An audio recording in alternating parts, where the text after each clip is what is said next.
Okay. All right. Get it together. Hey there, fellow nerds. Okay. So sorry. It's okay. So many things going on.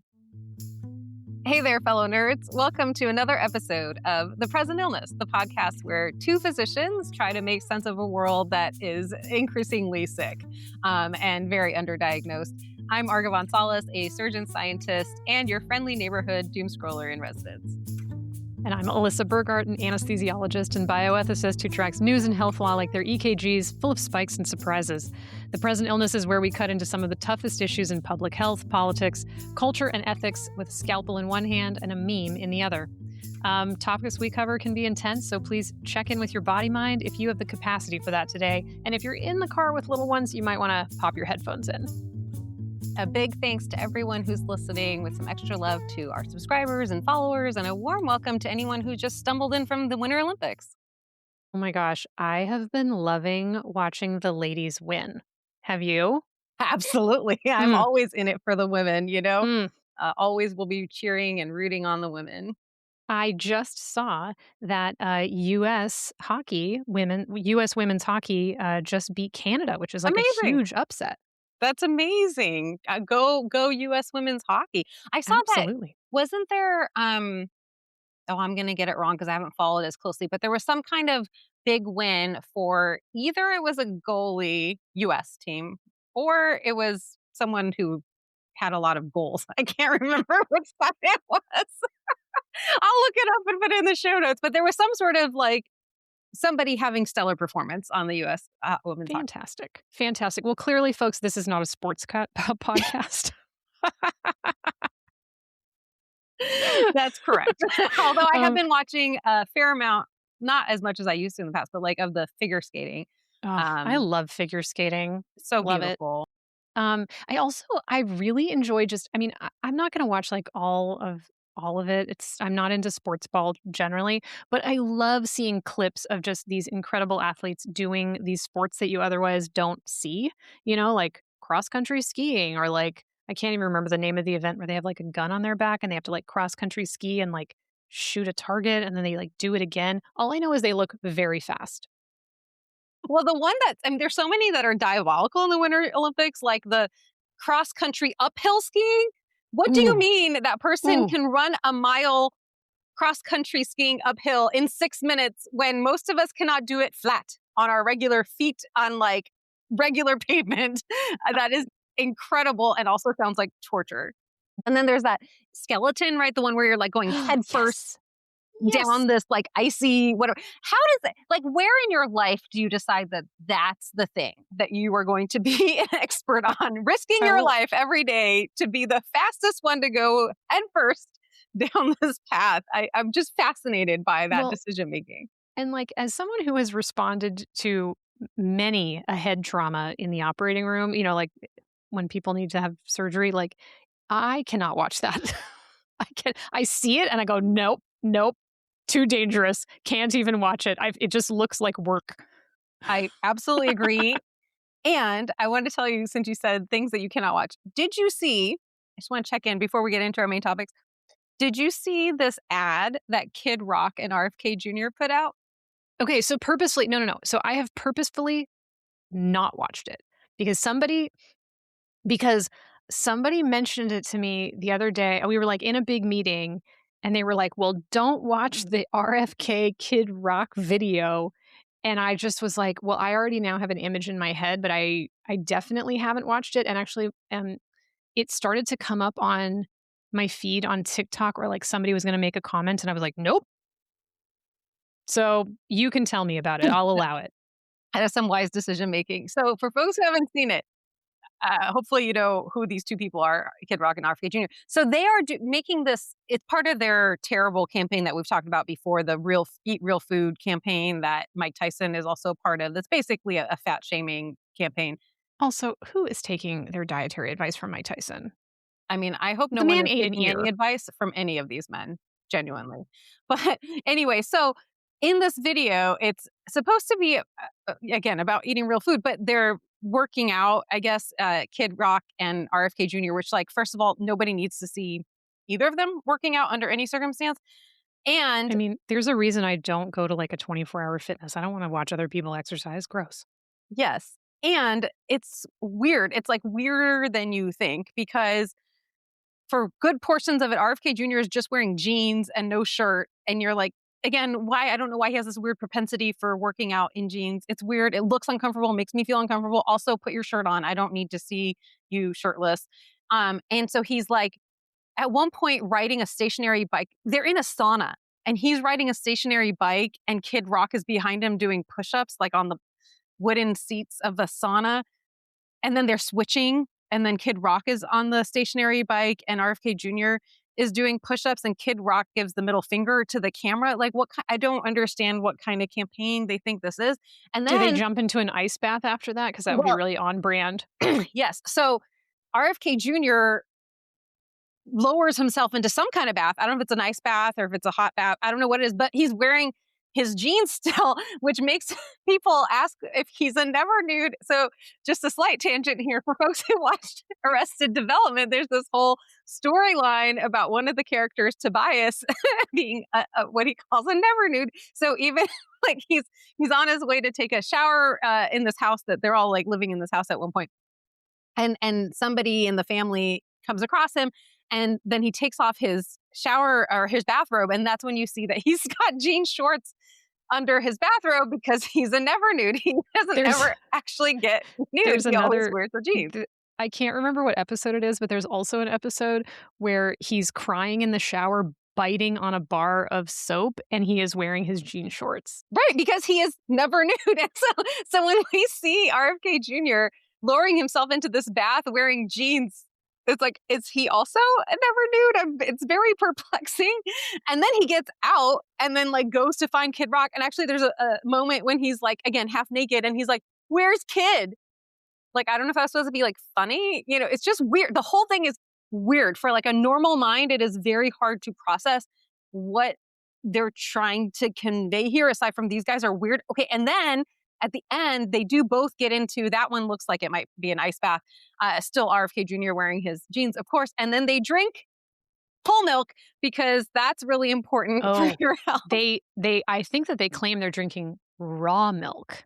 Well, they say it says whole milk. So, Mm. you know, this all started back a few months ago when they had their whole drink milk campaign, which is all of this is so absurd. So the whole thing is there are many people who believe they were planning to Mm. encourage folks to drink raw milk, but that probably somebody got to them and said, hey, that's probably not wise, given people will get sick and some people will die, and then it will be your fault. So it is our many people's strong suspicion that they modified the campaign to whole milk instead of raw milk so they can Okay. keep milk in So it. only because last week we talked about how ballerina farms got shut down for Correct. their raw milk. Well, now they're saying this is just a little quick tangent, but they now ballerina farms is no longer going to sell raw No milk, milk. although they say it's a business decision, not due to pressure.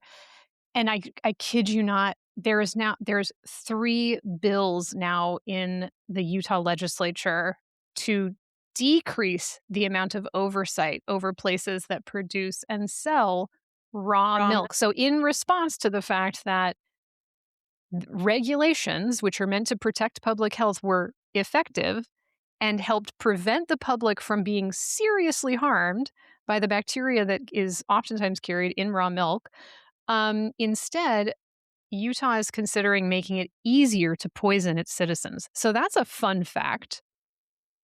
We are in the upside down for sure in like so many ways. But the last thing I want to say about the milk campaign is that there are a number of people who think another aspect of this milk campaign is racism, because it's signaling like ability to process lactose, which white European descendants are more likely to not have trouble processing lactose than some Mhm. other racial and ethnic groups. I don't Part of me thinks that's giving these people too much credit. Like, I don't know that there's that much processing going on up here when they make these campaigns, but I wouldn't put it past them in terms of like the nefariousness. Like if it occurred to them, I would believe that they would do it. I'm just not so sure that they're like putting two and two Well, together. I think that there's so much of diet culture, of maha culture, of healthism that is all very white coded, white supremacy versions of, and like fitness. So it's like it's Hmm. very white eugenics Yep, coded. And so, when you know what to look for, you kind of see it everywhere. that's true. That's true. Anyway, today's our 20th episode. It sure is. I mean, no lie, guys, I'm so proud of us. So proud. Me too. We're doing it. I don't know who's listening, but we're showing up. I won't lie. I mean, when you were like, we should do a weekly episode on the hottest news in social media, I was like, we can try real hard. And I feel like we found our groove and I'm having a lot of fun. Me too. And I hope our audience is, getting something out of it. I mean, well, we're hearing from folks that they are, so we'll believe them. This We'll is believe true. them. Good point. Good point. Thank you for that reminder. I do. So on that note, should we get into our first topic for today? Oh, let's do it. Well, you guys know that we love a downer topic. That's our thing. We do our best to make it lighthearted for you to learn about the worst news happening, mostly in America. But I think it's really important. I mean, as I've talked about, I work at a children's hospital. I am a pediatric anesthesiologist and a pediatric ethicist. So I spend a lot of time thinking about the health and well-being of children that we take care of. And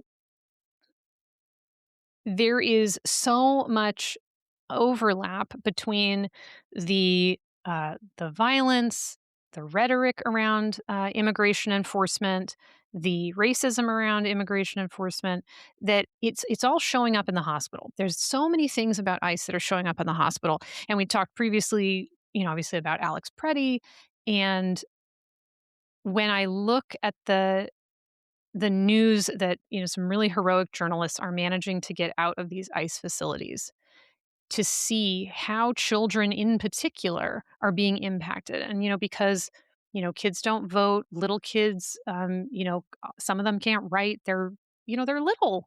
Um, and it is awful to see. So the Trump administration in the first administration became famous for for family separation, for separating young children. I mean, children of all ages, but especially young children from their parents. Kids that wouldn't have known their own name, they were babies. Kids that they had no records to reunite kids with their parents.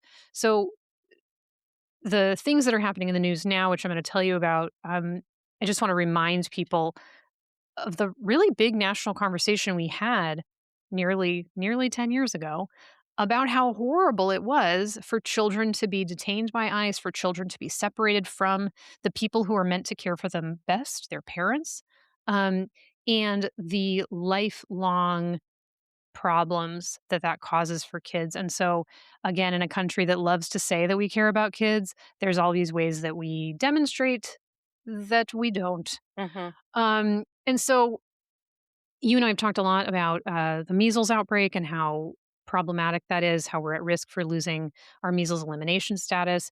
And it's going to come as no surprise to people who have been following that there have now been 2 confirmed measles cases out of the Dilley detention center in Dilley, Texas.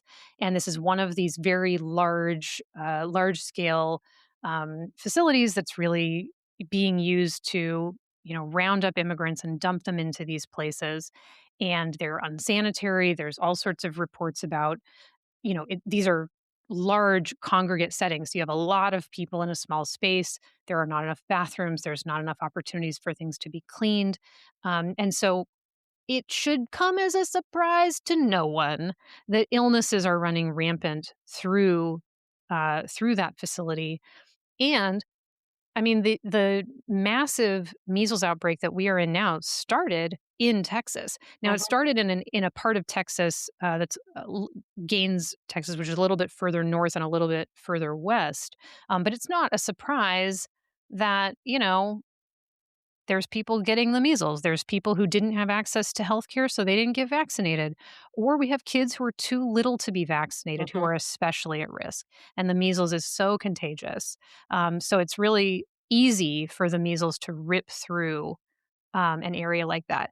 The other thing is because the measles has such a long incubation period, people can be exposed and spreading it to each other for quite a long time.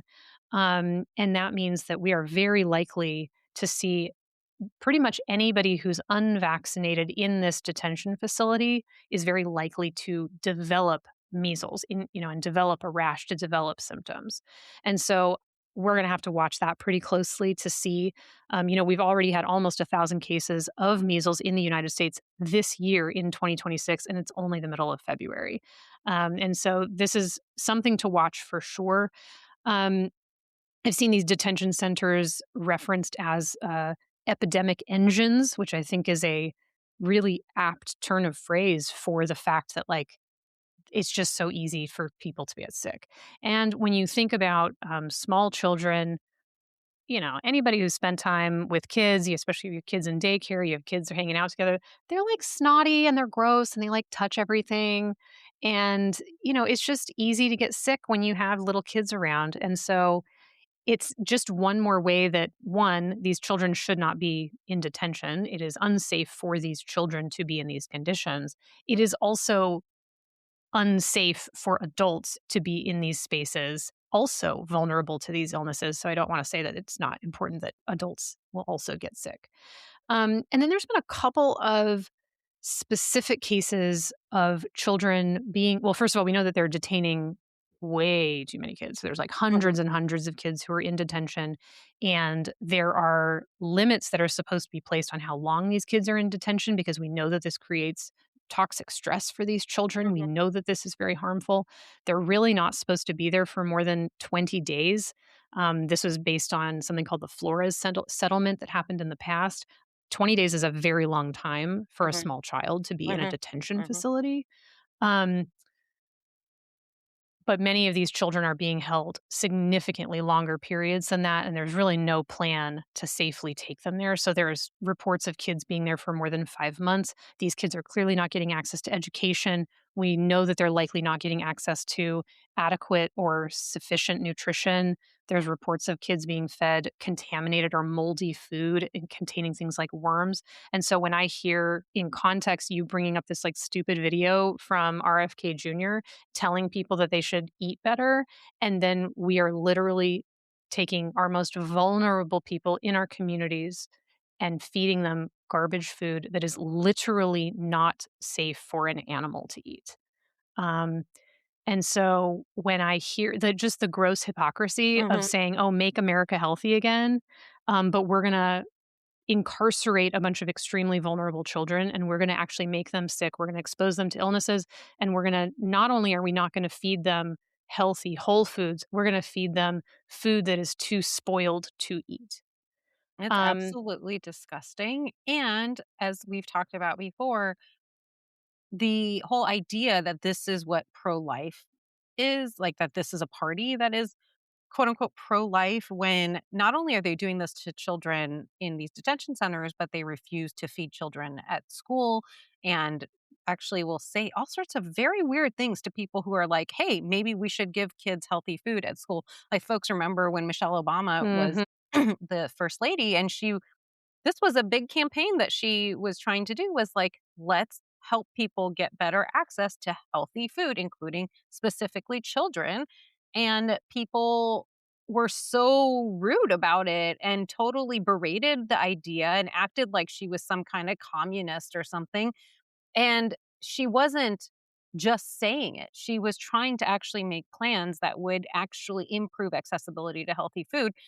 By contrast, now we have the other party in office, and they are withholding resources from people who need it, including those in ICE detention centers. But then at the same time, putting out all these ads about how it's our fault. Essentially, that's the message, right? shaming. It's our own fault that we aren't eating well, aren't eating healthy, aren't exercising, aren't healthier than we are. Because we're making bad choices without any acknowledgement of the system that we are all living in, where it is we've talked about many times before. We don't go into details, but there's food deserts, and it's much Mhm. easier to access unhealthy food than it is to access healthy food. And they're not making any changes. Their grocery prices are going up, up, up. Salaries are not increasing. The economic experience of everyday people has nothing to do with the Dow Jones being over 50,000 or whatever, right? So, as Pam Bondi was saying last week. So, there's just this like massive disconnect. I know, Pam Bondi. So sorry. Sorry I had to I'm remind you of so that. sorry. Well, because I keep seeing these videos of people being like, "There is never an appropriate time to use the word CUNT ever," and they're showing like, oh, a year ago that they had said that, and then then fast forwarding to today saying Pam Bondi is a, and then cutting it off. So that's what I thought of when you said that. I just, well, and this is the thing, right? Is like, and the chronic stress of living in America right now. I mean, listen, chronic stress is also something that's contributing. Like, yeah, it's super stressful when you can't afford to buy food. Yeah, you're not going to be able to eat as well, and your poor little adrenal glands are just working overtime all the time. And you're Mhm, in the sandwich generation. You're trying to raise your kids. You're trying to take care of your parents. You're desperately trying to keep your home or find a place to live for mhm. people who are intermittently unhoused.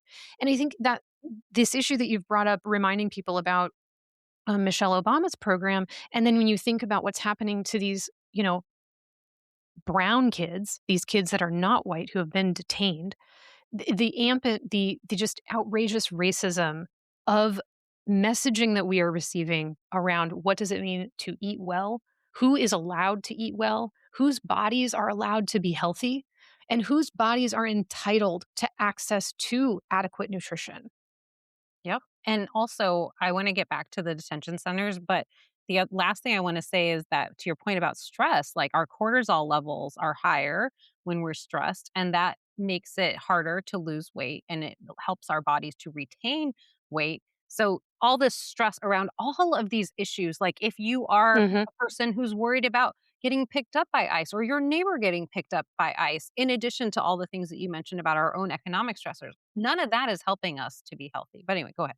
Well, so I'm glad that you brought up this issue of cortisol and its relationship to weight gain, because I will tell you I got trolled by the internet. I was watching this I was reading an article actually about Alex Preddy several weeks ago, and one of the embedded ads was saying, "Want to lose those extra pounds? Go on a cortisol diet." And I about threw my phone at the wall because I'm going, "Well, do you know what would lower my cortisol level?"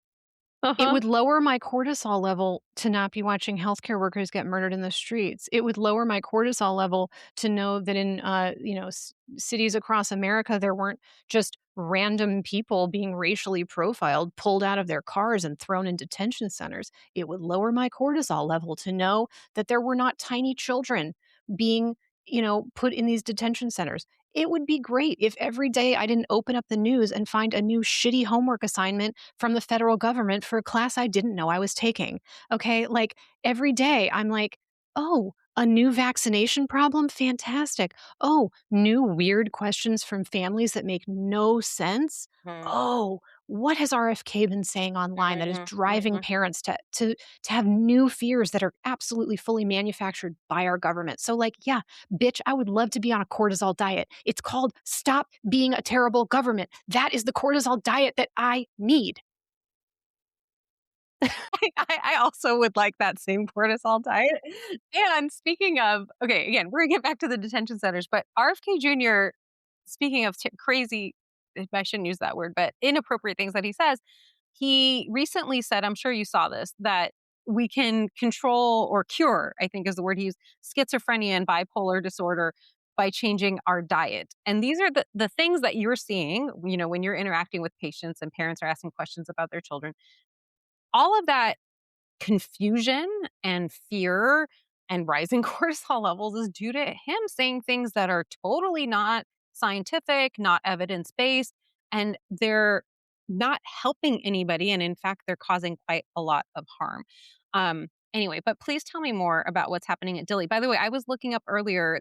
I think it's the main family detention center that we have Mhm. currently in Yep. use, even though ICE is spending their parts of their massive budget to buy more and more detention centers. But I think that's the main one where families are currently being taken. And I had seen the headline recently of I think it was a 2-month old who That's yep. was deported. So yeah, can you tell us more about that? Yeah, so I'll tell you actually about Juan Nicolas. So he's a 2-month-old baby.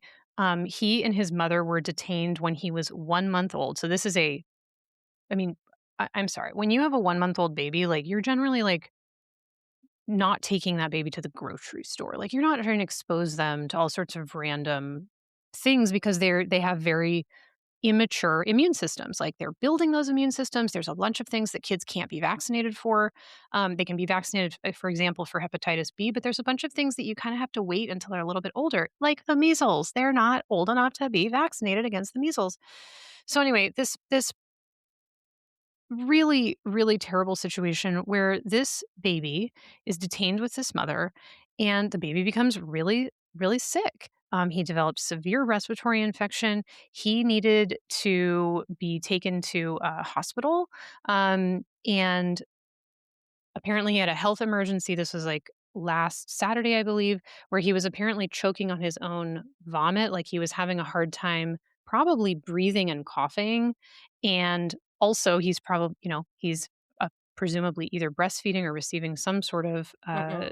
you know, formula, and apparently was, you know, vomiting or like babies also spit up, and it can be really difficult for a baby who's that little when they're trying to do a lot of really complicated things. They're protecting their airway. They're Hmm. swallowing. Swallowing is actually a very complicated activity. Hmm. And so he was having these respiratory issues. They have no medical facility no medical personnel in this facility early in the morning when this was happening. Um, he was, eventually taken event by Monday, was eventually taken to a hospital, and apparently they say he was rushed to a hospital, so that tells me that he was significantly Hmm. worsening. Hmm. Um, and he was diagnosed with bronchitis, which is like inflammation of the bronchioles. So, like your trachea attaches to your lungs via your bronchi. And he was really sick. And so he was in the hospital getting whatever treatments, presumably some respiratory therapy. I'm sure that they did a chest x-ray to see Hmm. kind of what Hmm. was going on. And then he was returned. This hospital then just discharged him back to this detention facility, which that is not a safe discharge. And that is No. one of our obligations when we are discharging somebody from the hospital is like making sure that they have someplace safe to go. And if they don't have a place that meets those standards, what are we able to do to make it as safe as possible for that patient? And so to discharge for clearly this child was not safe in this Hmm. detention Hmm. facility, which is why they were denied care for this long, and then they were discharged back to that same place. And, when I think about, and there's a lot of, child protective services is an important aspect of how is it that we make sure that kids who are experiencing serious harm, how is it that we get them connected to the services that they need? There's a lot of mixed feelings about the ways that those organizations are sorted. But I feel very confident that if a CPS caseworker went and examined the conditions in the Dilley detention center, that they wouldn't be like, yeah, this totally meets our standards. Like there's No, there's no no way. way. Yeah, well, so the Hmm. other thing is that so this kid, Juan Nicolas, he gets discharged with, back to this terrible detention facility, and then they deport him. They deport him and his mother super early on Tuesday morning, a 2-month-old baby who is sick I mean, they've anyway. done this with so many children early in this administration. Last year, there was a child who was out less than 10 years old and had cancer, was on the way to Yes. go to a doctor's appointment, and they deported the whole family, with the exception of one child who was left, who had not come on that visit and was at their house, a Yeah. teenager, I believe. But they Yeah. deported I mean, they It's prevented this terrible. child from getting treatment for cancer. It's terrible. And then there was another case that's been in the news the last couple of days, which is a little girl named Amalia, because there's a lawsuit related. She's 18 months old. She was hospitalized for 10 days because she also had a severe respiratory illness. She had like a combination, I think, of like COVID and RSV. She had developed viral bronchitis and pneumonia. Um, She ended up needing to be on oxygen before she could be discharged. And then she was discharged back to this detention facility with some medications, like some nebulizers, some nutritional supplements, and apparently they were taken away and confiscated at the facility. And so this little girl, 18 months old, lost 10% of her body weight. Well, like for context for people who maybe haven't recently had an 18-month-old in their midst, an 18-month-old kid weighs between 20 and 25 pounds usually. And so if you think about, like, if you weigh 20 pounds and you lose 2 pounds, you are no longer within like the typical range of weight for a child that age. Like, that's very dangerous. Hmm. And so it's just another example of how abysmal it has been for these specific kids. Um, and then what you had just brought up that I absolutely want us to talk about, and we'll put a link in the show notes for folks to look at. ProPublica, you all know our pod, we are a fan of ProPublica. We are fangirls. We love ProPublica. Y'all are doing amazing reporting. And they have done yet again incredible reporting on kids who are in these detention facilities. And so they were able to get access to letters and drawings that were made by children who are in detention. Um, and they have actually taken like detailed photographs of these so you can actually read them. And then, they're in the handwriting of these children. Um, and they've pulled a bunch of quotes that I can read. So Ariana, a 14-year-old from Honduras who was living in New York, has been in detention for 45 days, so more than 20 days. Since I got to this center, all you will feel is sadness and mostly depression. Um, there are images of children who have drawn pictures of their families. Um, there are There's one from a little 7-year-old girl from Venezuela, who's been detained for 70 days. "I don't wanna be in this place. I want to go to my school." And that's where kids should be. They should be at home with their families. They should be in school getting education. They should not be in prison. I mean, there is no moral code that would ever say that this is okay. No, unless you're JD Vance, and then you say, "Oh, what else were we supposed to do?" If you remember when Liam Ramos was, I mean, everybody saw those pictures. I think of this is the 5-year-old boy in the blue jacket, Yeah, I think, and the yeah. bunny ear It was so cute. hat, who was kidnapped by ICE, and understandably, many people were upset that why was ICE kidnapping a 5-year-old? And JD Vance had the audacity to say, "Well, what else were we supposed to do with that 5-year-old? How about leave him with his family? How about that?" JD Vance, who is a parent of children. And I mean, and I that really, again, think that's maybe the highlights loosest use of the word parent one could use. I don't know anything about his life, but I'm just guessing from what I've seen. I'm not sure that he would meet the definition of parenting that a lot of people would use. But anyway, carry on. I just,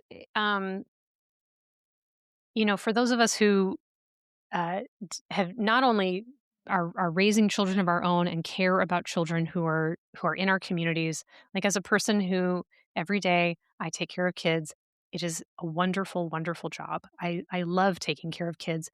Kids are fantastic. They say really funny stuff. They wear adorable little outfits. They ask great questions. They like to sing, and they like fake tattoos, and They like like stickers. they like to get stickers, and they like to play with your badge. I have on my stethoscope, I have like a rattle that is attached to my stethoscope. It's like a lucite clear thing that's got it says it's a cloud, and it's got pictures of my favorite medicines, but I can shake it when I'm trying to examine a baby, and they're like, "Ooh, shiny." Um, and it makes noises. But like, kids are the best. You and I, you are an immigrant. I grew up in a community where almost everybody was an immigrant, and if they weren't first generation immigrants, their parents were immigrants. And like, the things that we're losing are incalculable.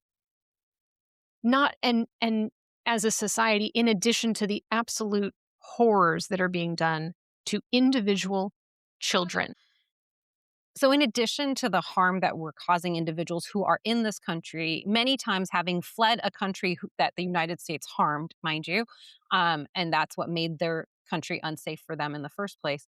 But aside from that, I don't think that most of us have a grasp of the reputational damage that's being done to the United States around the world because of ICE in particular, and also, to be honest, because of our handling of the Epstein files.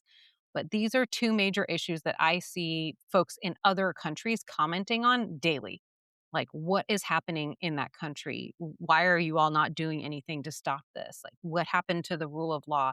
And as we know, many people are avoiding coming here now, understandably. And I would really not recommend anyone come here if they don't have to.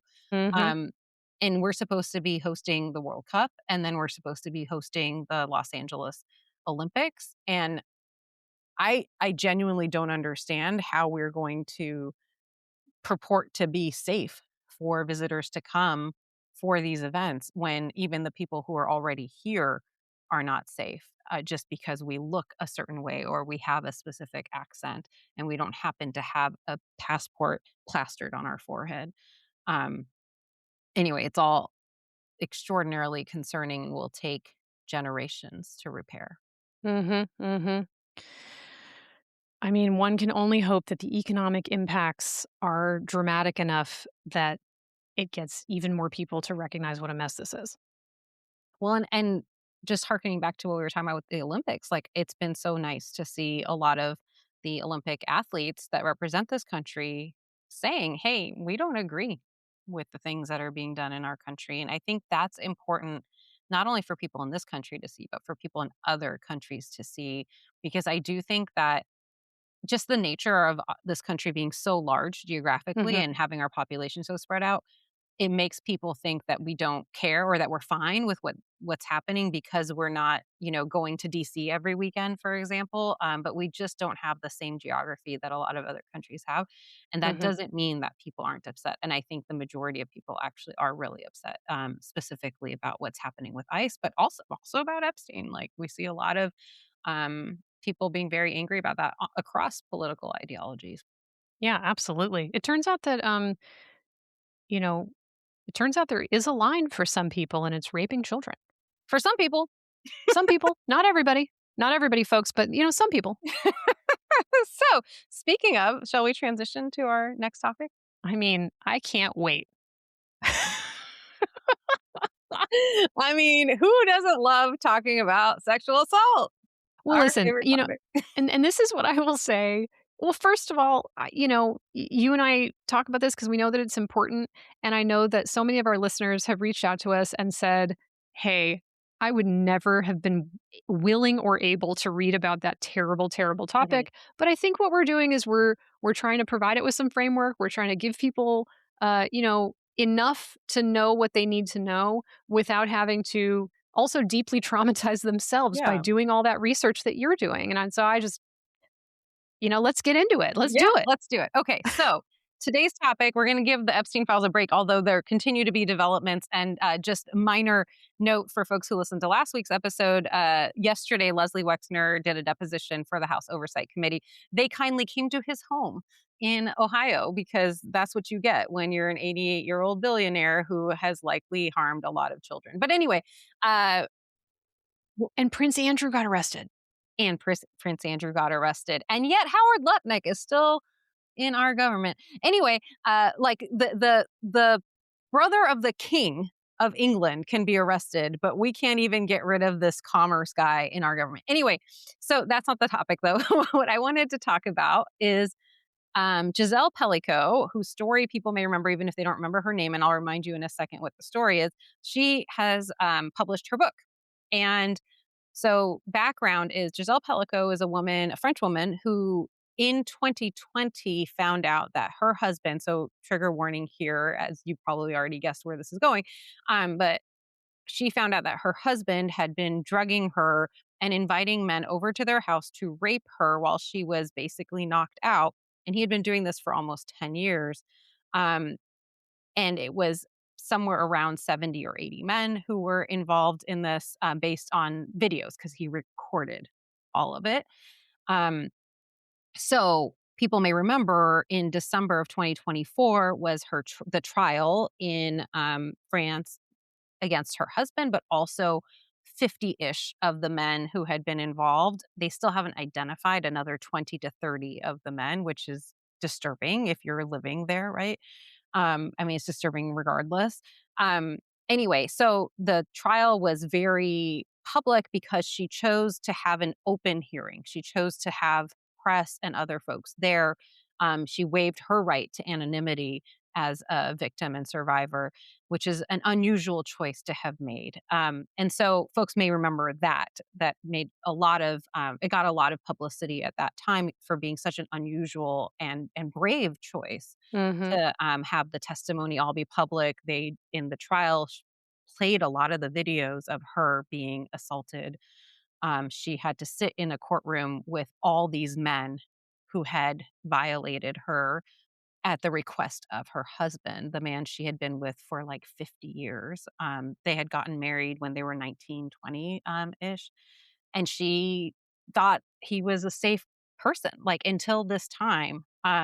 So The that's the depths of betrayal there, I mean, it's yeah, I mean, he was going in case folks don't remember, like, he was using this online chat room to find these men, and the chat room was called Without Her Knowledge, and so that's where he was recruiting these men, and he had intricate plans of he was, and then these men said "Oh, I didn't know.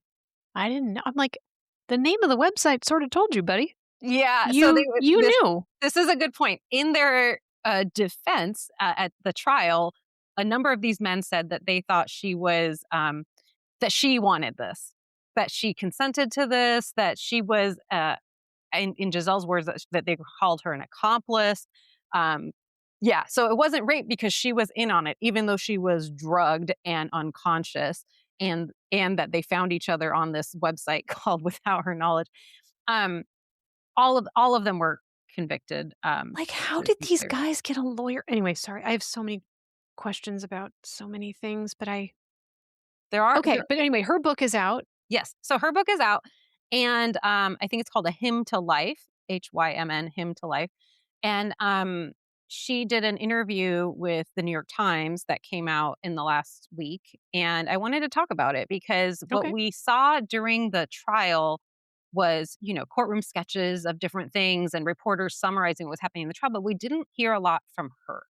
The Mm. only thing really that we heard from her was this idea that shame must change sides, and Mhm, that was mhm, why she had wanted the trial to be open, because the shame shouldn't be on the victim. It should be mhm. on the perpetrators of these types of crimes of sexual assault. So in this interview, it was really interesting to hear not only about this period of her life, but that she really was very happy with this man. She thought they had a great marriage, they had a beautiful family. They had just retired. She was around 60. They had just retired and moved to this small town, Mazan, um, in the south of France, I believe. And that's where they lived when most of this was happening. The first incident was in 2011. So she describes kind of like what was she experiencing all these years? Because I think a lot of people go, "What do you mean you were raped?" The police told her she was raped over 200 times.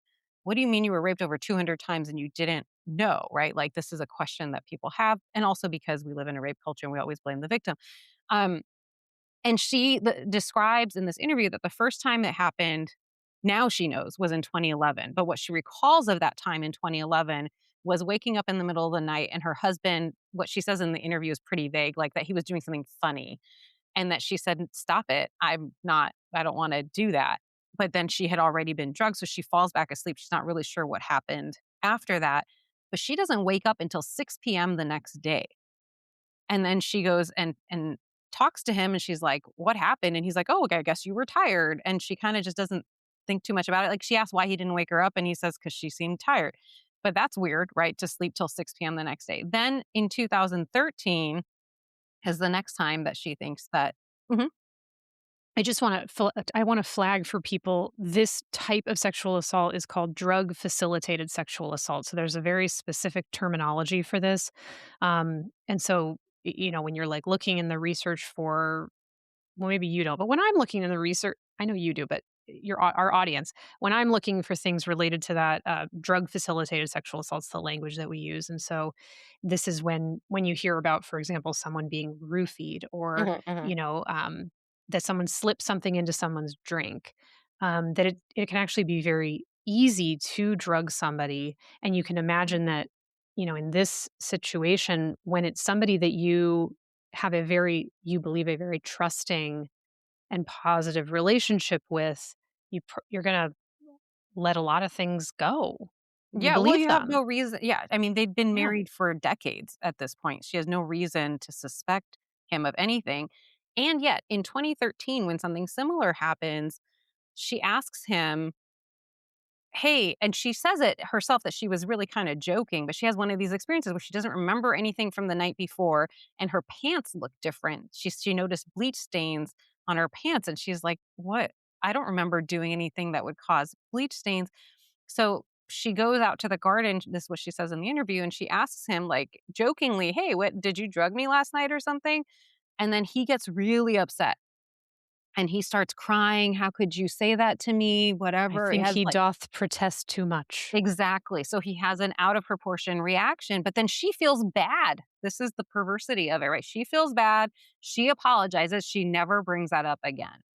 And then she goes on to have, we heard some of this in the trial, that she goes on to have like all these health problems. She has some gynecological issues, as you can imagine. She also has all these memory lapses, right? Where she like constantly can't remember what happened the 'Cause night she's, before. like, constantly being drugged. Correct, and her husband accompanies her to all these doctor's visits, trying to figure out what's going on with her. At first, they tell her maybe she had a TIA, then they're like, "Well, maybe you have early onset on maybe not early onset, but you maybe have Alzheimer's." And so she and her family, she So describes scary. so scary, and she's, like, basically preparing to die soon because she thinks she has a progressively debilitating illness, and in the end, as we now know, it was really that he was drugging her the whole time. But so here's how she found out. So in 2020, this part of the story is I think known that the reason he got caught was that he was filming under women's skirts at a market in their town. And so the police arrest him for that. And she describes him telling her, and she's like shocked because she always knew him to be this like upstanding guy. And she's like, "What were you thinking?" And she's very confused by this, right? This is a man she's known for decades and always thought was like a good person and always took good care of her to her knowledge. Okay. And a couple months later, they both get called in to the police station. She thinks it's about that like follow-up on whatever the investigation has led to. But what happened when he got arrested for that, looking up these women's skirts, was that they came to their house and they searched, right, his computer, and they found all these files, these photos and videos, in particular of her, but also of their daughter. And so when she goes down to the police station, this is a couple months after that happened, she thinks she's going to talk about this upskirting thing. And then they're like, we need to tell you something. And they start showing her pictures. And she goes, "That's not me." And they're like, "Ma'am, this is your bed. This is the lamp that's next to your bed. These are your personal belongings. Like, this is your room and this is you."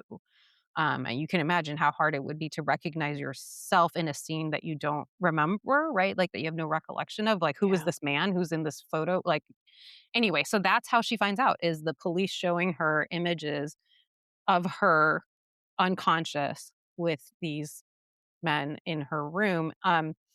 And that's kind of where it all starts to fall apart for her family. And Mm, she has to grapple with this new information about someone she thought she knew. You can imagine how destabilizing that is.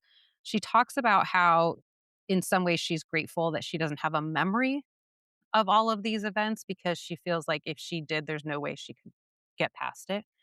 And so that makes it a little bit more, I don't want to use the tolerable is not the word, but she's better able to cope with it because she mhm, doesn't have an inherent memory of any of it except for like the lack of memory. That's what she remembers. right. But it's obviously a massive betrayal from someone who she really trusted. And this issue with her daughter comes up. So her daughter, they don't find that out, I think, for a while after. but the detectives find a couple of pictures of their daughter as an adult. Um, and she's wearing underwear that she says she'd never owned and in a position on a bed with the cover pulled back so you can see her bottom. And the daughter, understandably, is very concerned about where did these pictures come from? Why am I wearing clothes that I don't own? What did my father do to me? And they had a falling out, Giselle and the daughter Caroline, um, over this. And I had heard about this part because people were making comments on my social media posts about, well, she's not a real feminist or she's not a woman to look up to because she didn't believe her own daughter. Um, so I haven't read the book yet, but based on this interview and based on what I've read from Caroline, because Caroline already had published her own book about all of this, Mhm. Mhm.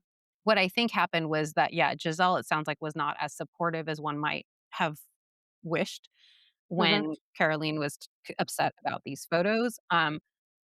And so for a while they didn't talk. Um, and now they are, folks might be happy to know, they are talking, Giselle says, daily. They haven't seen each other, I think, since the trial. But she was hopeful that they would see each other soon. Giselle would like to go visit her ex-husband in prison. That was interesting to me. She still has some questions she would like answered, including what he did with their daughter. And that came up in the trial as well. And the daughter, Caroline, had asked him directly. He basically refused to answer those questions. And you can imagine how devastating that must be for Caroline to be like, there are photos of me that I have no memory of. I have no reason to be wearing that. What happened to me? And did my father do it? Did he bring someone else? Like it's terrible to be living in this state of um, limbo, for all these years for her since they found out in 2020 that he was doing all of this. And then that it was 4 years to get to the trial. The trial was the end of 2024. Um, so those are some of the things that I thought were, or that stood out to me from the interview. Another thing was, I will just say, like, if I would recommend folks listen if you're interested in this story and understanding more about like what really happened here.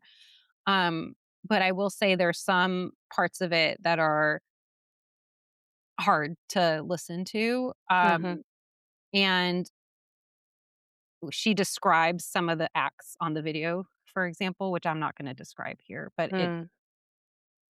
really terrible to hear her talking about what she saw men doing to her and her husband's role in supporting them. One of the other defenses that some of these men used was that they were scared of Dominique, is her ex-husband's name, that they were scared of him and that he like bullied them into doing this. And she's like, that's definitely not the case. You see it in the videos, like they are partners in violating her in her I'm own home. sorry.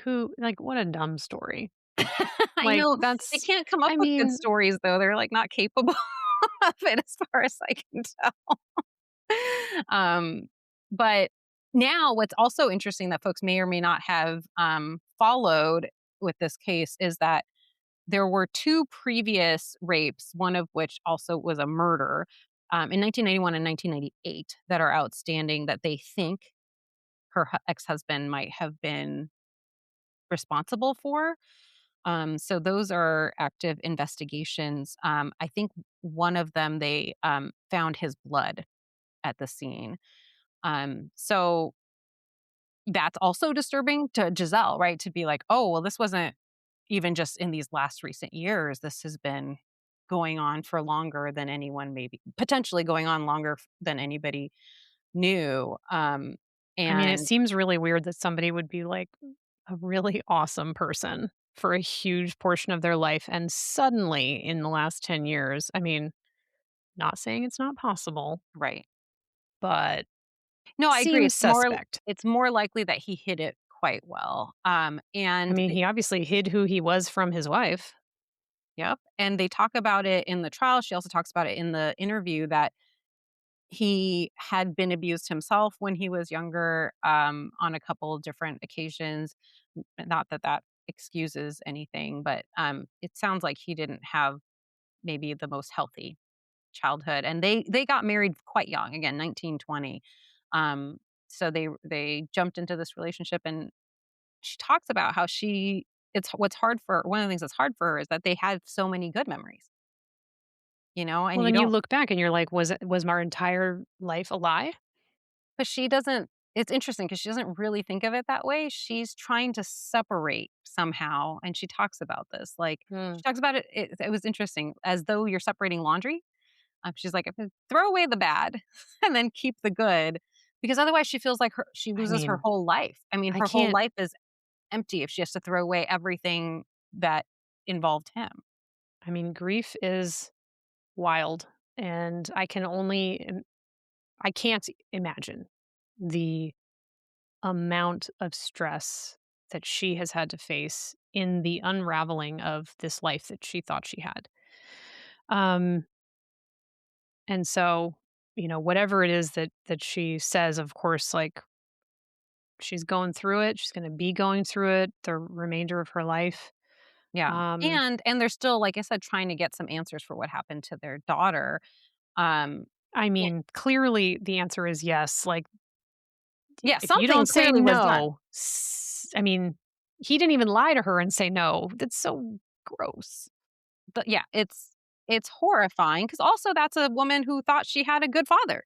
Like, she had a good relationship Yeah. with her father, it sounds like they had generally, like, a close relationship as a family, but Giselle talks about how something stressful like this doesn't necessarily bring a family together, it's more like a bomb that's exploded, in their family, and, you know, I mean, you can't recover from this. very, very hard to cope, especially when, like, she describes how when she left the police station, that first day when they told her what had happened, they told her, "Don't go home because it's not safe for you at home because there's still a bunch of men out there who we Then know where you haven't live. identified, and they know where you live." I mean, what a horrifying position to be in. So she went home and got some stuff and then went to stay at a friend's house, and, of course, they got rid of that house, later. Caroline writes about that in her book. Um, but it's so much to experience, and I'm not here to defend or impugn anyone, but I do think if you're Giselle going through everything she was going through, and then you add on top of it, also probably he harmed your daughter right in front of you and you didn't know, like, I can see how that would be hard to accept Yeah. in that moment. And again, I'm Yeah. not excusing it, I'm not impugning it. Yeah. But I hope Our that they're our able to. brains our brains are always trying to figure out how to keep us safe. That's right. And so I hope they're able to, continue what sounds like, increasing closeness in their relationship as mother and daughter. And then the other thing I wanted to just mention is that, I mean, I am in many ways naive despite being around for as many decades as I have been. And when I remember the horror of hearing about this case when it first, became public, and thinking, wow, what a unique evil. And That yeah, I would was be nice. clearly wrong to That think would be that. I awesome. mean, it wasn't long after that we found out about that Telegram chat with 70,000 men instructing each other on how to Mhm. sedate and rape the women in their lives. And there's a man named Philip Young who had been a politician, in the UK, who recently pleaded guilty to 48 counts, of doing harm to his wife, that he did for about 13 years from 2010 to 2023. And he shared publicly at least 500 images of her. There's a Swedish man who I read about just this week who, is in his 60s and had sold sex with his wife to at least 120 men. There's also a German guy who, last year, I think, was found guilty of, or is being investigated for similar things.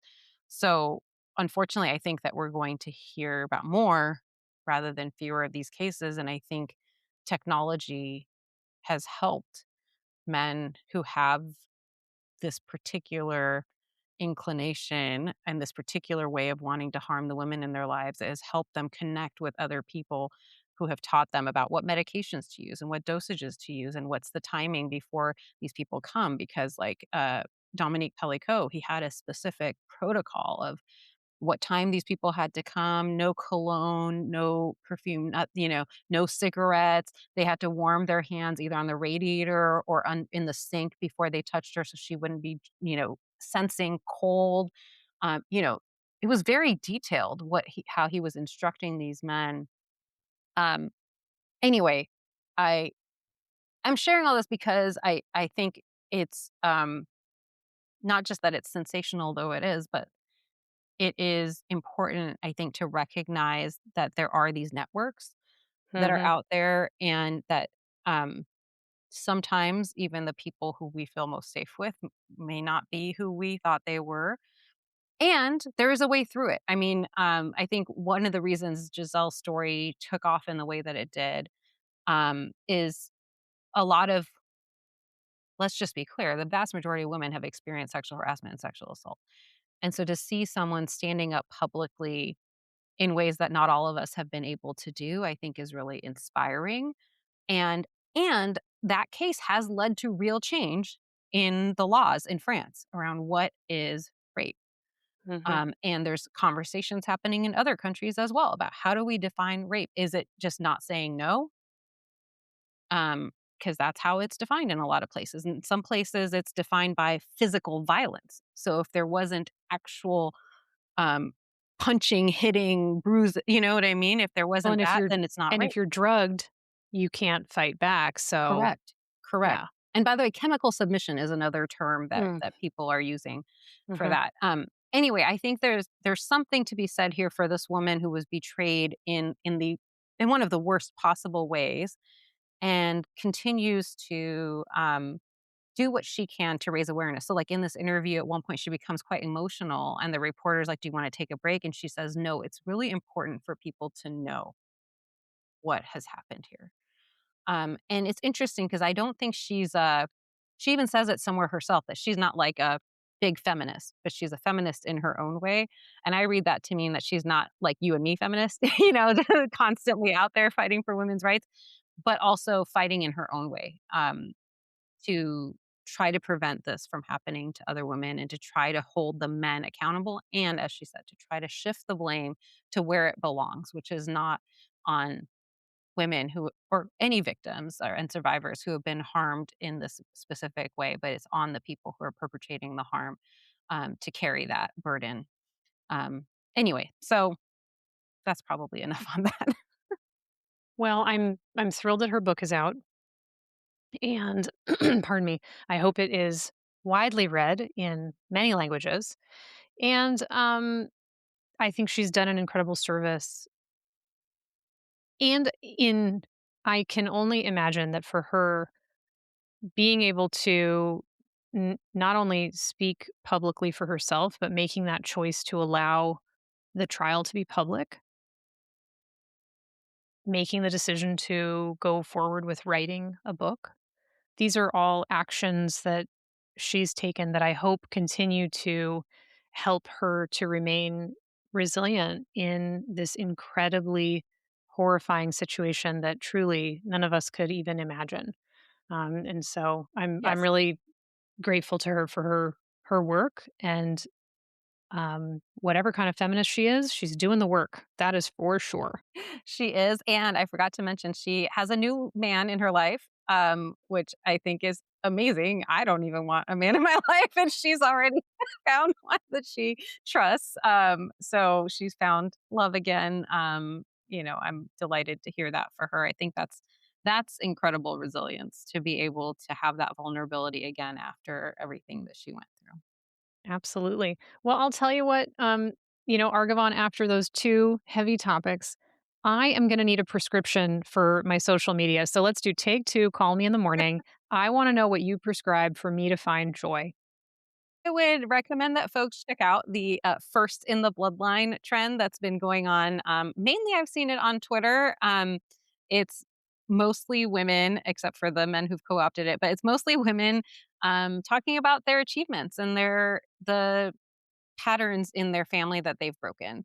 Mm, So the first one that I saw was this woman. I'll put a link to it in the show notes. Who says she's the first in the bloodline to travel without a husband. But there's so many more. First in the bloodline to be an 11-time national champion. First in the bloodline to slap a man in a crowded place because he molested me. First in my bloodline to climb mountains, Mount Kilimanjaro, Mount Chapelwadi, Mount Everest Base Camp, Mount Cameroon, and Mount Kenya. Um, First in my bloodline to graduate from an Ivy League, Harvard, and get drafted to play professionally. And there's a photo of this woman playing basketball. Nice. First in my bloodline to become a medical doctor. First in my bloodline to co-own a hospital. Wow. First in the bloodline to move abroad and get a master's instead of a mister. Um, first in first in my bloodline to get a divorce. Oh, Pretty big deal. yeah. First in my bloodline to be a female cinematographer. Anyway, you get the sense. Mhm, mhm, I love seeing all these accomplishments that women are making. And I will say most of the ones that I've seen, maybe it's just my timeline, is women of color, and women from other countries who mhm. are really breaking through barriers. And so if you want a smile on your face, I recommend checking out that trend. Excellent, Yeah, how about excellent. you?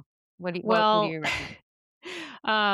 so I've been watching snippets of the Olympics, and I've been watching some of the events, like again snippets on social media, and across my, the algorithm knows that I love a feminist story, and that like right now I'm down to clown with a little bit of Olympics material, and so Eileen Gu, who is a incredible skier, who's competing for China this year. She's a Stanford student. She's majoring in international relations, so she just won 2 silver medals.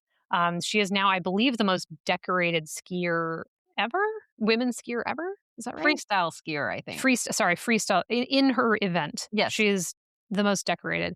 And this there's a great piece from a whatever press thing afterwards, like a junket. And this reporter asks her, "These 2 silver medals that you just won, are these 2 silvers gained, or are these 2 golds lost? Like, basically, do you feel like shit because you only came in second?" Such a ridiculous question. And her I mean, talk about that international relations activity. Like, she's ready to go, folks.